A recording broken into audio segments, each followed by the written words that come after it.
Bonjour à toutes et à tous, j'espère que vous allez bien. Alors aujourd'hui, je voulais vous proposer une nouvelle interview de Julian Cohen-Hill.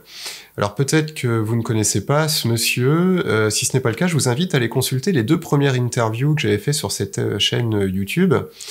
Donc Julian en fait est un thérapeute qui est basé à Londres en Angleterre et il s'est spécialisé dans les acouphènes après avoir souffert d'acouphènes sévères. Alors Julian nous fait le plaisir de faire cette interview en français, donc merci à lui. Et sans plus tarder, je vous laisse en compagnie de Julian.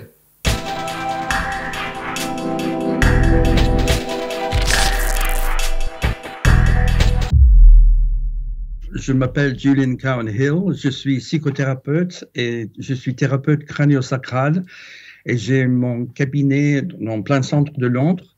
Et j'ai une longue histoire avec les acouphènes. Alors, quand j'avais 16 ans, ils ont commencé. J'avais un petit sifflement, je ne savais pas d'où ça venait. Et je cherchais pendant 2 semaines tous les coins dans mon école. J'étais internat dans une école et je cherchais pendant la nuit, pendant la journée, d'où venait le son.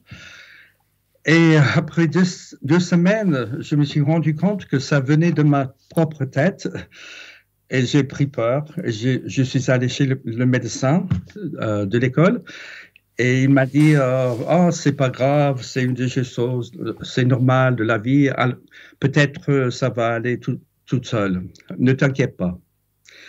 Et c'était le meilleur avis de n'importe quel médecin que j'ai reçu dans la vie. Et il s'est amélioré un tout petit peu. Mais avec beaucoup de stress, j'avais des problèmes dans la famille. Et j'étais une personne assez nerveuse. Et peu à peu, les acouphènes sont devenus de pire en pire. Et 20 ans plus tard, quand j'avais 34 ans, après une période très stressante, elles sont devenues très, très fortes. Alors, le bruit, c'était absolument insupportable, très fort. Et à cette époque-là, je travaillais dans une entreprise des vins. On faisait des voyages pour les amateurs de vin en France, en Italie, en Espagne. Et je ne pouvais pas même écouter le téléphone. Ouais. Je suis rendu compte que j'ai perdu plusieurs messages dans la messagerie. Ouais. Et ils étaient très en colère avec moi parce qu'il fallait répondre. Et le sifflement dans ma tête était plus fort que le téléphone. Et je ne pouvais pas dormir. J'ai perdu mon travail. Je ne pouvais plus travailler. Et en 1999, c'était une grande crise pour moi et il fallait arrêter tout. Et je ne pouvais plus fonctionner et j'avais tellement peur. Alors, j'ai commandé un interview avec comment ça se dit en français? ORL. Un ORL, ouais. Et il fallait attendre 3 mois. Et après 3 mois, je suis allé, il a fait les épreuves auditives. Il m'a dit, tu es assez sourd, il faut mettre comment ça s'appelle des appareils auditifs. Oui, les appareils auditifs. Alors, bonne vie, au revoir. Et je lui dis, mais qu'est-ce que je peux faire avec les acouphènes? Je suis venu à cause de ça. Il m'a dit, rien du tout, il faut t'habituer. Salut. Ouais. Et quand je suis sorti, je suis tombé dans une dépression immédiate. Et j'ai passé à travers 2 ou 3 mois très, très durs, très noirs. Je ne pouvais plus. Et grâce à Dieu, j'ai une amie de ma mère est venue un jour. Elle a dit, pourquoi tu n'essaies pas un peu de thérapie crânio-sacrale? J'ai dit, qu'est-ce que c'est? Vas-y, tout simplement, c'est génial, tu vas en découvrir, c'est magnifique. Alors, je suis allé et j'étais sur le lit du thérapeute. Il a mis les mains dessus. Et après, je ne sais pas, 10 minutes à peu près, il avait les mains ici. J'ai écouté un changement de son. Et j'ai dit, eh ben dis donc, qu'est-ce que tu fais? C'est incroyable. Qu'est-ce qui se passe là? Et j'ai senti la pression corporelle qui s'en allait. Et le corps tombait plus aisément dans le lit. Et il y avait un changement du son. Après 20 ans, à travers les années, les sons ont changé, mais c'était assez constant. Et après, je ne sais pas, un quart d'heure, le son a changé et a baissé un peu. J'étais étourdi, j'étais absolument épaté. Et après la séance, je suis rentré chez moi en voiture, je commençais à rire, je commençais à sangloter un peu et il fallait rouler très lentement parce que j'étais tellement détendu, c'était incroyable. Et je suis rentré 6 ou 7 fois après 2 mois, dans 2 mois, et le sifflement commençait à baisser. C'était vraiment un grand choc pour moi. Et je me suis appris de la thérapie crânio-sacrale et je me suis inscrit dans un stage. Et après 1 an d'entraînement, il fallait pratiquer avec les autres étudiants beaucoup. Je suis revenu au silence et je me suis réveillé un matin de l'été prochain. J'étais chez ma mère, je me suis réveillé en silence. Et pour moi, après 20 ans de souffrance, c'était un miracle, franchement. J'ai commencé à pleurer, j'ai dit, je savais que c'était possible de s'améliorer. Et j'ai installé un cabinet comme étudiant et j'avais depuis 2000, l'année 2000, j'avais un cabinet plein de gens avec des acouphènes. D'accord. Et j'ai travaillé constamment avec les acouphènes maintenant ça fait déjà 25 ans. Et j'ai beaucoup appris sur les acouphènes. Et chaque fois que j'ai appris quelque chose d'important, j'ai lancé une vidéo sur YouTube parce que moi, je me suis dit, tiens, si ça c'est vraiment important, il faut que tous les acouphènes sachent ça. Il faut apprendre ça. Il faut partager tout ce que j'ai appris. Et maintenant, j'ai 220 vidéos sur YouTube en parlant de comment s'améliorer, comment ça marche. Et beaucoup de personnes maintenant découvrent mes vidéos en pleine nuit, quand on ne peut pas dormir. Et je reçois beaucoup d'emails tous les jours qui me disent « Ah, grâce à Dieu, j'ai rencontré tes informations et maintenant je comprends comment ça marche. » Et j'ai commencé à avoir des traitements, des thérapies crânio-sacrales. Et maintenant, j'ai compris. Et j'ai beaucoup moins peur. Les angoisses ont baissé. Et maintenant, ça va. Et j'ai écrit 3 livres. J'ai écrit 3 livres. Et cet hiver, je vais faire un nouveau livre. D'accord. Et j'ai partagé tout ce que j'ai appris sur les acouphènes. Et les bonnes nouvelles, c'est qu'après 20 ans des symptômes assez graves, maintenant, ça fait 24 ans sans acouphènes. Ah ouais. Depuis 2002, j'ai mené une vie silencieuse. Et pas assez rarement si je vais au concert très fort. Or, si je suis vraiment bloqué avec la grippe ou quelque chose d'affreuse, ça revient un tout petit peu, mais après, ça s'en va très vite. Alors, Ouais. j'ai des clients partout dans le monde. J'ai fait des retraites en Sardaigne. Je vais commencer un petit séminaire en Barcelone. Peut-être je pourrais faire quelque chose en France. C'est bien travailler avec les gens, avec un audiologue pendant quelques jours et on peut faire des bonnes explications comment ça marche. Et j'enseigne aux acouphènes des pratiques pour se distraire du son et pour se concentrer dans le corps et pour sortir de l'état combat-fuite. Ouais. Il s'appelle ça en français, fight or flight. C'est ça, c'est le combat, la fuite, le fonctionnement du stress, quoi. Oui, oui, oui.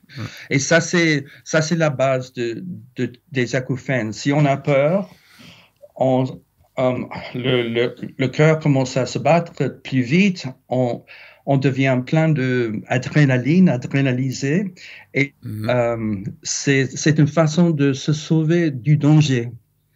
Alors, est-ce qu'il y a un lion dans la forêt? Alors, l'audition devient trop sensible, la vision devient très sensible, les pupilles se dilatent comme ça, et tout d'un coup, il faut être conscient de n'importe quel bruit dans la forêt.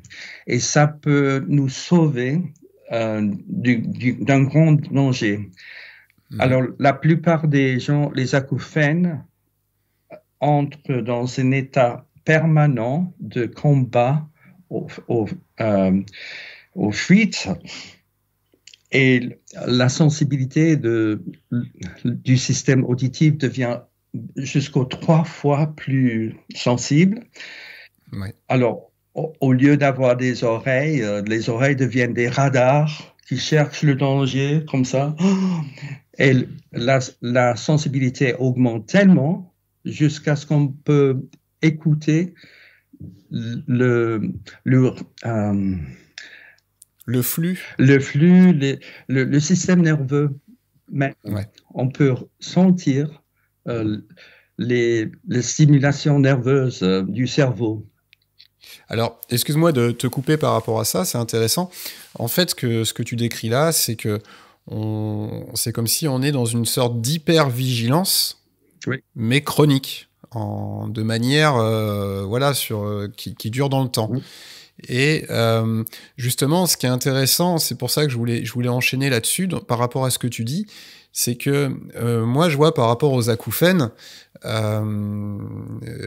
d'ailleurs, merci pour le contenu que tu as fait avec ta chaîne YouTube, parce que c'est comme ça que je t'ai découvert aussi, parce que c'était suite à avoir tellement d'informations négatives sur les acouphènes aussi que ça moi j'ai le souvenir malheureusement d'une audioprothésiste qui n'a pas été très délicate avec moi, et ça m'a enfoncé encore plus dans une forme de dépression à l'époque, quand ça s'est déclenché. Et mais bon, il n'y avait pas que ça, hein, c'était multifactoriel. Mais ce qui est important, c'est de voir toutes ces informations négatives qui vont faire finalement qu'on va déjà qu'on est dans une souffrance, on a peur, et le fait de voir qu'on va être dans une impasse, qu'on va être enfermé avec ça toute sa vie, eh ben ça va créer encore plus de peur. Oui. Donc on s'auto-alimente de peur. Oui. Et qu'est-ce que tu penses justement, et sans compter aussi des personnes qui malheureusement sur Internet, dès que tu vas proposer des choses du positif, il y a des personnes aussi qui vont être là pour te détruire en disant non, ces gens-là ce sont des charlatans. Donc ça rajoute aussi encore de la négativité. Oui, il y a beaucoup de négativité. Il faut absolument éviter les informations négatives parce que les acouphènes sont très connectés à notre système de nerfs, et si on se sent angoissé ou on a peur, ça augmente le niveau d'adrénaline. Il fait augmenter les acouphènes. Il y a un lien direct entre adrénaline, peur et les acouphènes. Alors, c'est très important de comprendre cette connexion entre l'état combat et fuite et l'audition. Le système auditif change énormément dépendant de notre état. Si on se sent bien, on est bien dans sa peau, aisée, tranquille, l'audition peut ignorer. Il peut tomber en veille. Tu peux dormir devant la télévision les soirs avec les pistolets, le drame, beaucoup de bruit, et tu es là parce que le système auditif peut tomber en veille et ignorer de tout. Mais si tu as peur, tu deviens très angoissé, ça devient de pire en pire. Alors, si on va sur l'Internet, on va voir que les gens qui souffrent. Ça donne l'impression que le monde est plein des acouphènes sans issue, les prisonniers pour toute la vie. Mais on voit que les gens bloqués.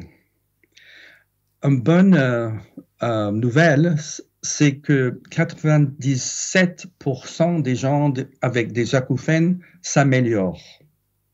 Ouais. Une personne sur 6 personnes devient acouphène dans la vie, une fois au moins. Ouais. Ça, c'est beaucoup. Ça fait millions et millions de personnes, des acouphènes. Mais 97% deviennent mieux, s'améliorent. Mais les gens comme toi et moi, si on est angoissé ou on a peur, et si on va chez un ORL, un pratiquant de santé, ils nous disent « Ah, je suis tellement désolé, ça, tu vas être... Il faut devenir habitué pour toute la vie. Tu vas rester avec ça toute la vie. » Ça, c'est très, très dur. Et comme toi et moi, on est tombé dans la dépression et les symptômes sont devenus beaucoup pires. Alors, c'est vraiment important de trouver les informations correctes, positives, des gens qui se sont améliorés eux-mêmes. Alors moi, quand j'ai commencé à mettre toutes les vidéos sur YouTube, les chefs dans le monde des acouphènes en Grande-Bretagne ont dit « Eh bien, dis donc, c'est un charlatan, c'est une personne, qu'est-ce qu'il dit là? Qu'est-ce qu'il fabrique ?» Et au commencement, ils ont été assez pas polis avec moi. Et je me suis dit, moi, je me suis guéri, je vais continuer avec mon travail. Ils peuvent faire ce qu'ils veulent. Moi, j'ai mon cabinet et j'ai eu les bons résultats. Ouais. Et j'ai mis de plus en plus de vidéos sur YouTube. Et maintenant, j'ai 30 000 personnes qui me suivent et ils apprennent beaucoup de choses des vidéos et ils prennent le bon chemin pour s'améliorer et pour se guérir. C'est pas un miracle, se guérir. Il faut tout simplement comprendre que cet symptôme est très changeable. Il faut obtenir le bon appui des bons thérapeutes qui comprennent comment ça marche. Et il faut absolument faire des pratiques pour déstresser le système de nerfs, pour changer les radars qui cherchent le danger et revenir au bien-être, un état de bien-être où les sens peuvent revenir à la normalité. Ça, c'est de la physiologie normale. On devrait enseigner ceci à tous les ORL, à tous les audiologues dans le monde entier. L'audition est changeable. Alors, excuse-moi de te couper, mais justement, il y a toujours encore cette, tu sais, alors je ne sais pas comment c'est en Angleterre, mais en tout cas en France, pour la communication sur les acouphènes, il y a toujours encore cette croyance je ne sais pas si c'est le mot, même si c'est un fait, où il y a quand même une très grande relation entre perte auditive et acouphènes. Oui. Et alors, on sait aujourd'hui, d'ailleurs avec ton collègue, je ne me rappelle plus du nom de ce monsieur qui est ORL, qui travaille avec toi, qui est allemand. Michael. Ouais, voilà. Et avec qui tu fais tes retraites, en Sardaigne, par exemple. C'est ce qu'il disait, il y a plusieurs sous-genres d'acouphènes. Oui. Et c'est quelque chose c'est une question, moi, il y a quelque chose qui m'avait bloqué à l'époque, c'était de dire, vous avez des pertes auditives, vous avez des acouphènes réactionnels, donc il n'y a rien à faire, parce que les pertes auditives, on ne peut pas les soigner, donc vous garderez vos acouphènes à vie. C'est faux. Voilà. C'est faux. Je vais expliquer pourquoi. Le modèle standard qui on enseigne dans les stages des médecins, des ORL, si on a une perte auditive, c'est bien, le cerveau fait une récompense exagérée et une compensation, ouais. Rajoute trop de son. Donc, ouais. Ça c'est vrai, ça peut passer, mais les acouphènes après peuvent s'en aller. Il y a millions de personnes avec l'audition parfaite qui sont acouphènes. C'est ça. Et il y a beaucoup de personnes sourdes sans acouphènes. Alors, millions de personnes avec des graves problèmes, ils sont sourds, ils sont durs d'oreille, mais sans acouphènes. Et ça, je crois que c'est un message qui est... Il y a un moment donné, c'est vrai, ce que tu dis, par exemple, tu vois, dernièrement, j'ai refait un petit peu de la musique, j'ai fait du mixage pour les nouveaux morceaux que j'ai créés, et c'est vrai qu'il y a une fatigue auditive qui s'est créée, ce qui est normal, parce que plus tu vas te concentrer sur les sons, plus tu vas fatiguer ta concentration, tout ça. Donc j'ai mes acouphènes qui sont devenus un peu plus forts. Donc en fait, c'est vrai, il y a le cerveau, comme tu disais, va compenser un peu une certaine perte auditive, mais ça peut venir aussi le fait justement que il a besoin d'avoir des informations, donc il se met, comme tu dis, en hypervigilance parce qu'on a besoin si en plus on est stressé, ça va être encore pire. C'est l'hypervigilance la chose la plus importante. Voilà. Ça commence à baisser, les acouphènes changent. Et pour ça, c'est très important trouver un bon thérapeute qui travaille avec le corps et le système de nerfs. Parce que la plupart des acouphènes sont angoissés, ils sont rentrés dans cet état de combat-fuite ou encore pire, dans cet état de gel. Oui. Comme un lapin devant les phares, je ne peux pas... je suis immobilisé, je me sens prisonnier, je ne peux pas échapper. Alors d'ailleurs, c'est important ce que tu dis, parce que tout à l'heure, tu parlais du combat et de la fuite, mais il y a toujours un troisième stade qu'on parle jamais, c'est l'inhibition, ce que tu appelles quand on est gelé. Oui, ça c'est le pire. Ça, c'est le pire. C'est une réaction parasympathique du système de bloquer tout. Immobilisation. Ouais. Comme les lapins avec l'éclairage. Oui, et l'hypervigilance va au-delà des nuages et la sensibilité va extrêmement forte et devient trop sensible. Et dans cet état-là, c'est normal d'avoir les pensées catastrophiques le temps, sentir trappé sans issue. Et si on va sur l'Internet et on trouve des messages négatifs, c'est la pire chose. Alors, pour les acouphènes, il faut absolument pas aller sur l'Internet. Et pour chercher les bons thérapeutes qui comprennent bien comment ça marche, franchement, le modèle médical, c'est un peu bloqué sur ce modèle standard. Ouais. C'est très coincé. Ça ne comprenne pas, ça n'inclut pas la capacité de l'audition de changer. Oui. Ça change énormément dépendant de ton état. Si tu sais bien, les radars se ferment et on revient à l'audition normale. Mais si tu as peur ou tu deviens très angoissé, ou tu entres dans cet état d'immobilisation, c'est le pire. C'est le pire. Et après, c'est pareil. Bon, il faut quand même dire aussi, on vit aussi quand même dans des environnements où les sons sont trop forts aussi. Donc, quoi qu'il arrive, ça aussi, il faut qu'on fasse attention à ça. On sait aussi que le son, s'il est trop fort ou s'il est sur une durée trop longue, ça peut détruire l'oreille, quoi. Oui. Franchement, il y a une très bonne application. Je vais vous montrer. Il s'appelle AirDial.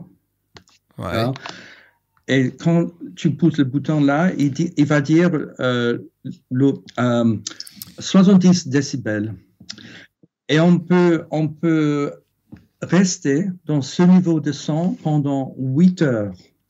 Ouais. Mais si tu vas au cinéma ou à un concert fort, peut-être dans les cinémas à Londres, le son monte jusqu'aux 110 décibels. Oh. C'est incroyable. Ouais. Si tu pousses le bouton, ça veut dire tu peux rester 10 minutes et après... Il faut partir. Faire des dégâts. Ouais. Les acouphènes ont l'audition tellement sensible que les sons normaux sont insupportables. Ouais. Alors, je ne plaisante pas, même le son d'un frigo peut oui, c'est ce qu'on appelle l'hyperacousie. Oui, voilà. Et c'est bien d'acheter les bouchons, des petits bouchons d'oreille, ouais. Qui ne bloquent pas tout, parce que la fonction principale des oreilles, de l'audition, c'est d'être sain et sauf. Alors, il faut, si tu te promènes à Paris, dans les rues, il faut écouter une bicyclette ou un moteur. Et si vous avez les oreilles bloquées, c'est pas bon. C'est dangereux. Et c'est rigolo ce que tu dis, parce que si on fait un comparatif avec la lumière, par exemple, si tu prends une personne et tu la mets dans le noir complet pendant 3 jours, 4 jours, 5 jours, sans qu'elle voie la moindre lumière, si après tu la mets dehors, en plein soleil, elle va être complètement aveuglée. Oui. Et en plus, les gens très angoissés deviennent hypersensibles dans la vision aussi. Oui. Ça veut dire que les pupilles sont dilatées tout le temps et il faut mettre les lunettes de soleil parce qu'ils sont devenus photosensibles. Ça c'est la même chose. Les acouphènes ont l'audition trop sensible et les gens angoissés ont la vision trop sensible aussi. Alors, on ne peut pas supporter la lumière forte et en plus, on peut voir les flotteurs dans la vision. Oui, les corps flottants. Oui, les corps flottants, exactement. On peut voir la vision, un tremblement dans la vision. Ouais. Parce qu'on commence à regarder trop ce qui se passe et on voit le système nerveux visuel. Donc, on en revient toujours au même. Une hypervigilance qui va entraîner une hyperactivité du système nerveux. C'est ça. Alors, c'est la même chose. Et en fait, oui, c'est la même chose. Et finalement, en fait, la question que je voulais te poser aussi, parce que c'est toujours, c'est beaucoup plus dur aussi de se dire, quand on est une personne anxieuse, quand on est une personne colérique, de se dire c'est vrai, il va peut-être falloir que je me pose des questions, comment changer certaines choses en moi, même si c'est pas facile. Et on en vient à cette notion de la pratique, de pratiquer des choses qui font qu'on va essayer de plus d'apprendre à se détendre, à ce genre de choses. Mais comment on fait quand on est une personne pour qui c'est très compliqué justement d'apprendre à se détendre, et comment, la deuxième question, c'est surtout comment arriver à faire ça sur le long terme. Oui. C'est ça la question. Alors, si on va à une classe de tai chi ou yoga, ils sont extrêmement bien pour le système de nerfs. Si on apprend à faire le yoga ou le tai chi Pilates. Il y a beaucoup de pratiques qu'on peut apprendre qui sont excellents pour le système de nerfs. On apprend les systèmes de respiration beaucoup mieux, de ralentir la respiration, de détendre les muscles, de devenir dans un état beaucoup plus aisé et calme dans le corps. Et au commencement, quand on traverse de l'étape de crise jusqu'à l'habituation, c'est très volatile. Les symptômes changent beaucoup. C'est absolument nécessaire de trouver un bon thérapeute corporel qui peut te stabiliser et déstresser. Et moi, par exemple, la première fois que je suis allé chez le thérapeute crânio-sacral, j'avais 34 ans. C'était la première fois dans ma vie que j'ai appris à me détendre. Ouais. J'ai mené la vie comme une personne très angoissée, très stressée tout le temps. Et j'ai appris, quand j'avais 35 ans à peu près, à tomber dans la paix pour la première fois. Plus de pensées, un corps aisé. Oh, je pouvais beaucoup mieux dormir. J'ai arrêté avec des pensées catastrophiques. Et je m'en souviens, un jour, je me suis réveillé après le traitement et il n'y avait plus de pensées dans la tête. Ouais. J'avais un peu de silence dans la tête. Plus de pensées, calme. C'était à cause de la thérapie crânio-sacrale. Et pour les acouphènes, je vais généraliser maintenant, mais la plupart des acouphènes sont très cérébrales. Ils vivent dans la tête. Ils pensent toujours, sont des gens très, très intelligents, très sensibles, avec beaucoup de vavavoum, mais il ne peut pas arrêter d'être un peu angoissé. Ouais. Les pensées dominent leur vie et ils vivent dans la tête d'une façon trop intense. Et alors, si les acouphènes sont ici et on habite ici, les acouphènes sont très grands, très forts et très menaçants. Mais si tu habites dans tout le corps et tu descends au rez-de-chaussée, ça devient beaucoup plus grand, beaucoup plus spacieux et les acouphènes deviennent plus petits dans une expérience beaucoup plus grande et spacieuse. D'où ce fameux exercice moi, que je trouve vraiment intéressant et c'est ce qu'on appelle le scan corporel. Oui. Tu sais, se scanner. Je trouve que cet exercice, pour ça, il est quand même assez impressionnant dans le fait justement qu'on va vivre des expériences dans son corps et c'est le principe de la focalisation, défocalisation. Oui, oui. C'est la meilleure chose. Moi, pour sortir des acouphènes, la sortie est ici. Ouais, vers le bas. Il faut sortir de la tête et entrer dans un corps plus aisé. Et le système de nerfs, quand on revient dans un état de bien-être, l'adrénaline tombe, les sens deviennent moins sensibles et les thérapeutes qui travaillent avec les corps sont professionnels avec beaucoup d'expérience et ils savent comment te faire détendre et changer le système de nerfs. Et la thérapie crânio-sacrale est très bien parce que c'est pas manipulateur. On met les mains très légers sur le corps et on ressent le tremblement du système de nerfs et peu à peu, on peut faire tomber le client dans une tranquillité. dans une paix très, très profonde, parfois. Avec bonne thérapie, il y a milliers de bons thérapeutes en France, dans le monde entier. Il faut trouver un bon thérapeute on a beaucoup de confiance avec elle ou lui, et on peut faire un long travail, aller chaque semaine pendant des mois.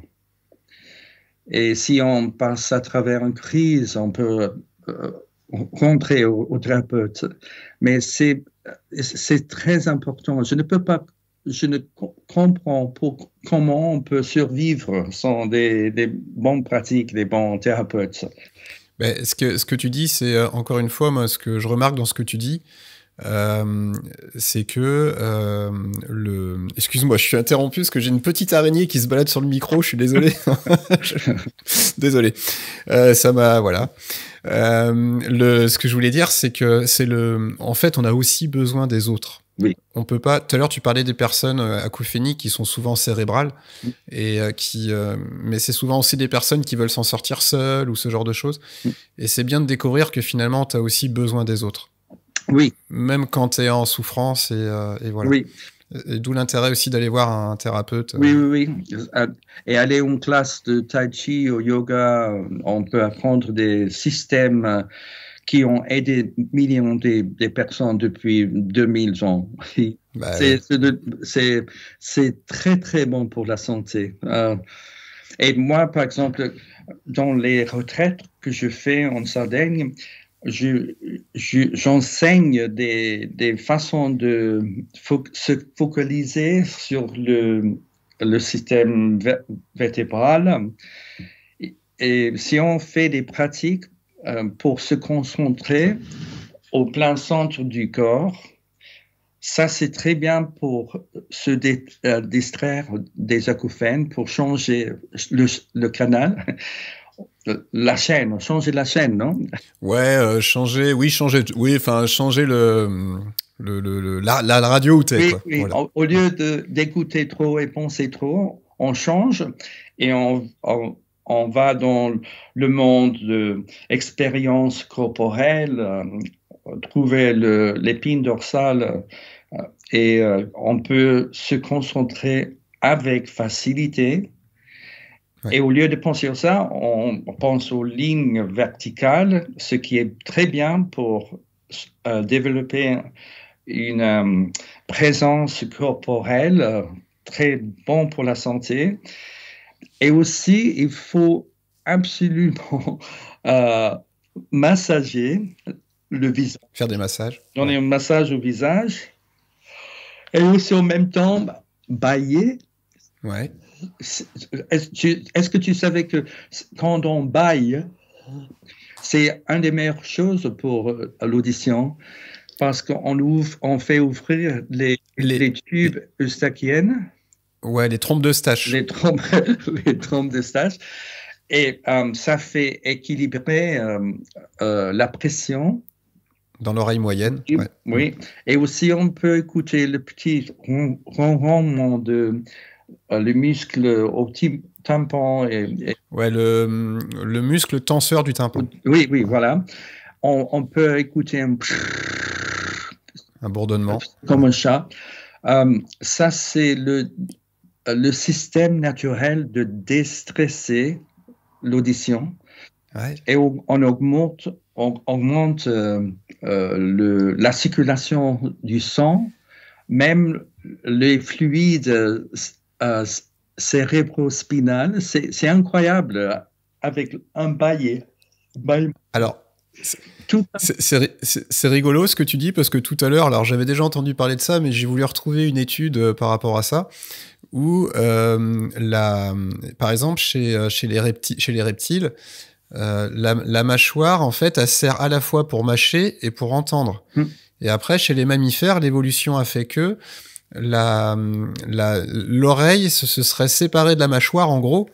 Donc, en fait, il y a un lien étroit entre mâchoire et oreille. Oui, parce que si on crie « Ah !» il faut que l'audition se bloque contre les vibrations tellement fortes de notre voix.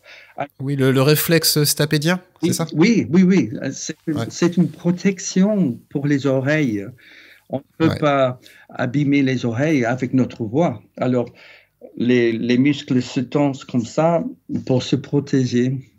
Alors, c'est très important, le système de nerfs. Les nerfs ici, dans le visage et dans le mâchoire, sont 100% connectés à l'audition. Alors, si on fait les massages tous les soirs, comme ça, assez simple, pendant 10 minutes, un quart d'heure, voilà, déjà, les gens le font pendant 30 secondes, ça ne suffit pas, mais 10 minutes de faire un massage comme ça, et en même temps, en baillant, c'est vraiment important, se bailler. Ça va faire descendre l'irritabilité de l'audition.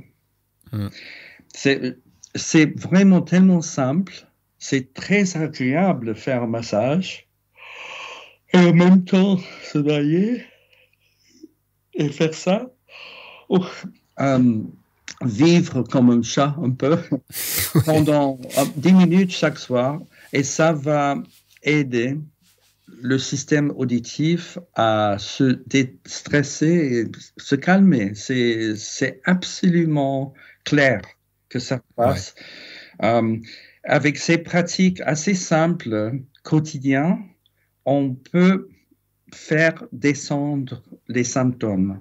C'est pas un miracle, c'est de la physiologie basique. Basique, ouais.